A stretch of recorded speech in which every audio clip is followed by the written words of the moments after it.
Report on the exploration. They came back to Moses and Aaron and the whole Israelite community at Kadesh in the desert of Paran.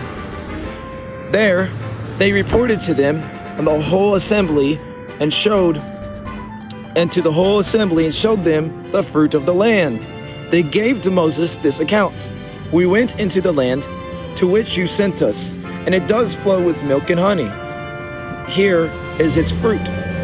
But the people who live there are powerful, and the cities are fortified and very large. I guess this is how the people started to rebel, thought to rebel. We even saw the descendants of Anak there. The Amalekites live in the Negev. The Hittites, Jebusites, and the Amorites live in the hill country. And the Canaanites live near the sea and along the Jordan. Then Caleb silenced the people before Moses and said, "We should go up and take possession of the land, for we can certainly do it." But the men had gone up with him and said, "We can't attack those people. They are stronger than we are." And they spread among the Israelites a bad report about the land they had explored and said, "The land we explored devours those living in it. All the people we saw there of great size. We saw the Nephilim there. The descendants of the Anak came from the Nephilim." Wow. So this is where they're mentioned at. We seemed like grasshoppers in our own eyes, and we looked the same to them. The people rebelled. That night, all the members of the community raised their voices and wept aloud. All the Israelites grumbled against Moses and Aaron. The whole Israelite assembly said to them, "If only we had died in Egypt, or in this wilderness. Why is the Lord bringing us to this land only to let us fall by the sword? Our wives and children will be taken as plunder. Wouldn't it be better for us to go back to Egypt?" And they said to each other, "We should choose the leader to go back to Egypt." Then Moses and Aaron fell face down in front of the whole Israelite assembly gathered there.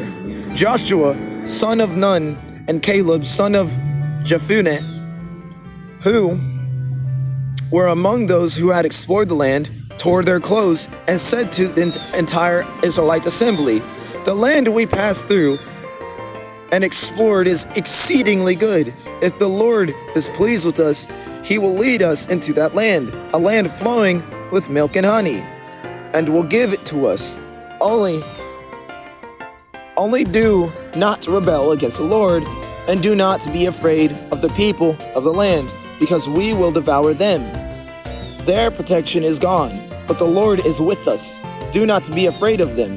But the whole assembly talked about stoning them.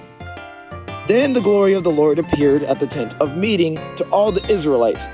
The Lord said to Moses, "How long will these people treat me with contempt?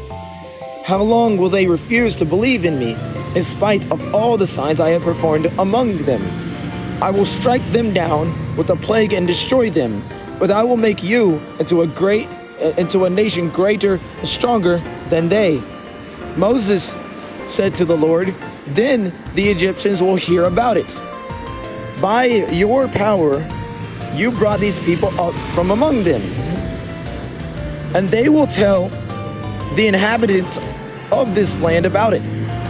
They have already heard that you, Lord, are with these people, and that you, Lord, have been seen face to face, that your cloud stays over them, and that you go before them in a pillar of cloud by day and a pillar of fire by night. If you put all these people to death, leaving none alive, the nations who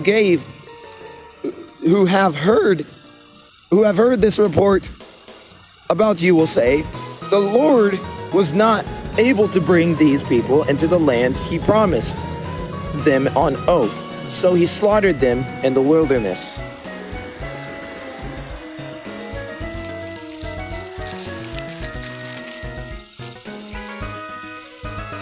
Now may the Lord's strength be displayed, just as you have declared. The Lord is slow to anger, abounding in love, and forgiving sin and rebellion. Yet he does not leave the guilty unpunished. He punishes the children for the sin of the parents to the third and fourth generation.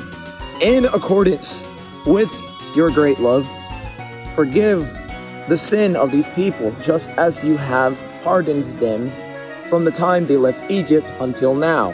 The Lord replied, I have forgiven them, as you asked.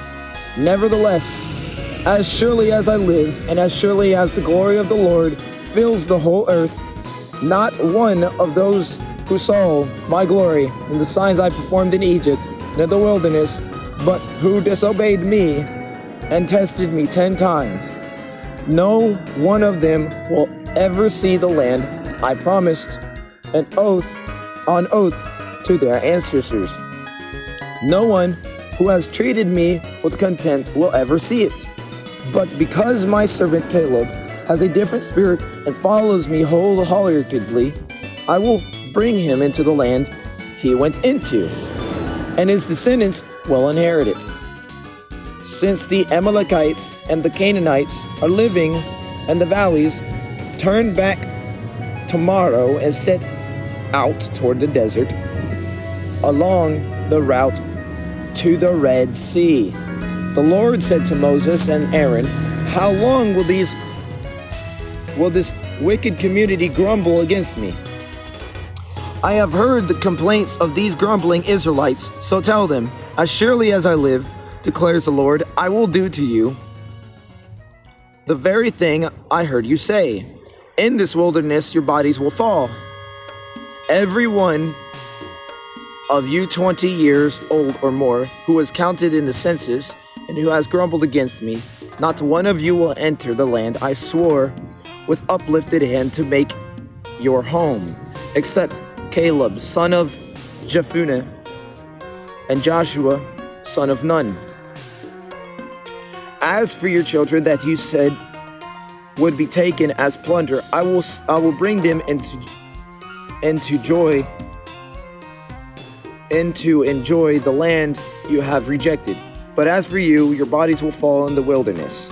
Your children will be shepherds here for 40 years, suffering for your unfaithfulness, until the last of your bodies lies in the wilderness. For 40 years, 1 year for each of the 40 days, you will suffer for your sins, and know that it is like to have me against you. So that you know sins and know what it is like to have me against you. I, the Lord, have spoken, and I will surely do the things to the whole wicked community, which has banded together against me.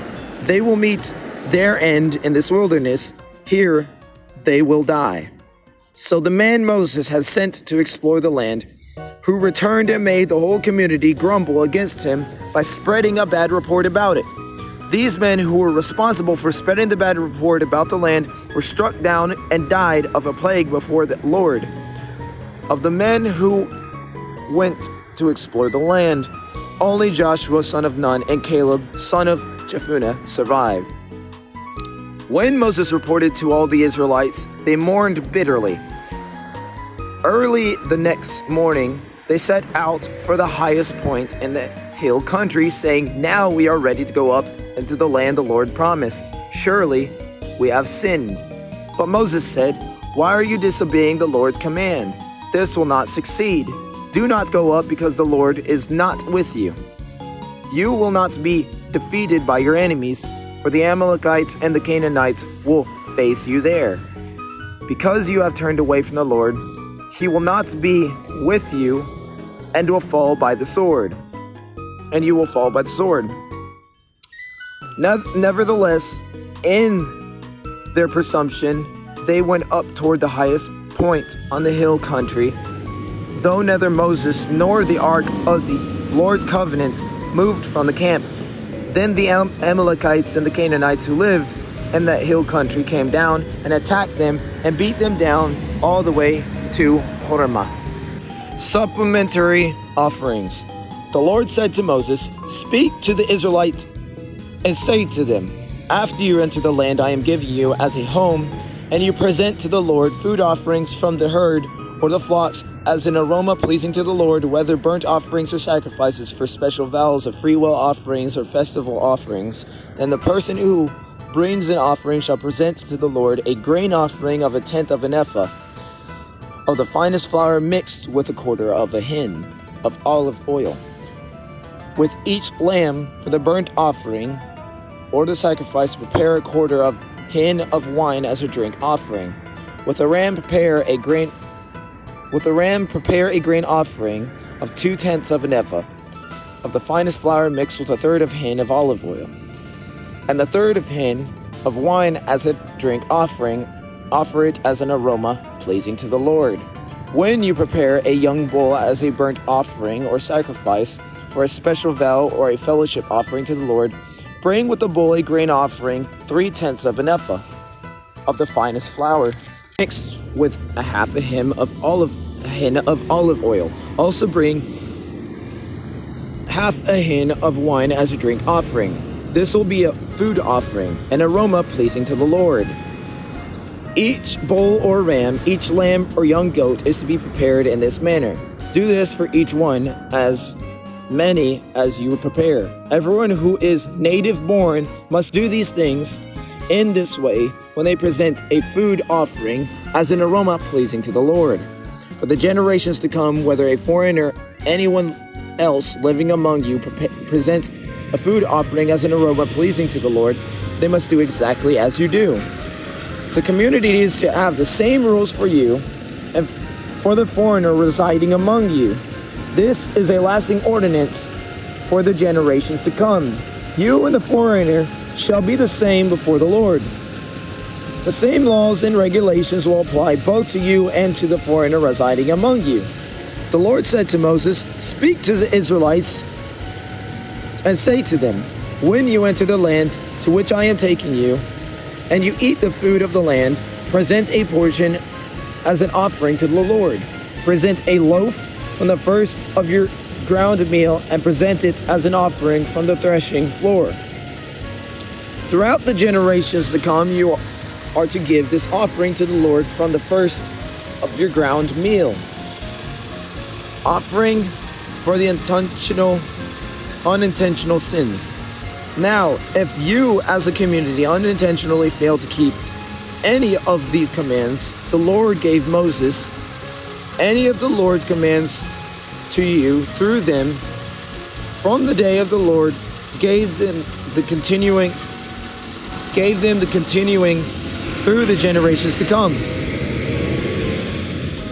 And if this is done unintentionally without the community being aware of it, then the whole community is to offer a young bull for a burnt offering as an aroma pleasing to the Lord, along with his prescribed grain offering and drink offering, and a male goat for a sin offering. The priest is to make an atonement for the whole Israelite community, and they will be forgiven. For it was not intentional, and they have presented to the Lord for the wrong a food offering and a sin offering. The whole Israelite community and the foreigners residing among them will be forgiven because all the people were involved in the unintentional wrong. But if just one person sins unintentionally, that person must bring a year-old female goat for a sin offering. The priest is to make an atonement for the Lord for the one who erred by sinning unintentionally, and when atonement has been made, that person will be forgiven. One and the same law applies to everyone who sins unintentionally, whether a native-born Israelite or a foreigner residing among you. But anyone who sins defiantly, whether native-born or foreigner, blasphemes the Lord and must be cut off from the community, must be cut off from the people of Israel. Because they have despised the Lord's word and broken his commands, they must surely be cut off. Their guilt remains on them. The Sabbath breaker put to death. While the Israelites were in the wilderness, a man was found gathering wood on the Sabbath day. Those who found him gathering wood brought him to Moses and Aaron and the whole assembly. and they kept him in custody because it was not clear what should be done to him. Then the Lord said to Moses, "The man must die. The whole assembly must stone him outside the camp." So the assembly took him outside the camp and stoned him to death, as the Lord commanded Moses. Tassels on garments. The Lord said to Moses, "Speak to the Israelites and say to them, through the generations come, you are to make tassels on the corners of your garments with a blue cord on each tassel. You are to have these tassels to look at, and so will remember that the commands of the Lord, all the commands of the Lord, that you may obey them and not prostitute yourselves by chasing after the lusts of your own hearts and eyes. Then you will remember to obey all my commands and will be consecrated to your God. I am the Lord your God who brought you out of Egypt to be your God. I am the Lord your God." Now Korah, Dathan, and Abiram, I'm going to get to that tomorrow. I'm out of time. I will see y'all in the next video.